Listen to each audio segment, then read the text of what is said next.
சின்ன பீட்ரூட் எடுத்துக்கோங்க. அதை வந்து தோல் சீவி கிரேட்டரில் நல்லா துருவி எடுத்துக்கோங்க.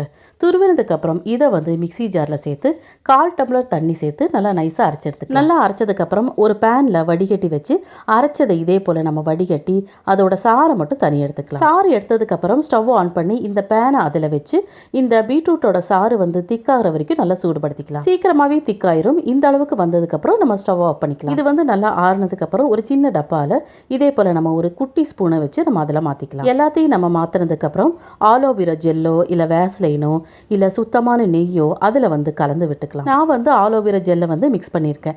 இதை வந்து தூங்க போகிறதுக்கு முன்னாடி உதட்டில் நம்ம தடவிட்டு படுத்தோன்னா நம்ம உதட்டில் இருக்கிற நாள்பட்ட கருப்பு, வெடிப்பு, அந்த வறட்சி இதெல்லாம் போய் உதட வந்து சாஃப்டாக மாறத்தோம். நீங்கள் கொஞ்சமாக எடுத்துக்கிட்டாலே போதும். அந்த பீட்ரூட் பாருங்கள் எந்த அளவுக்கு கலர் கொடுக்குதுன்னு. இந்த லிப் பாமை நீங்கள் ஃப்ரிட்ஜில் வச்சு யூஸ் பண்ண ஆரம்பிச்சிட்டிங்கன்னா பல மாதம் வரைக்கும் யூஸ் பண்ணிக்கலாம்.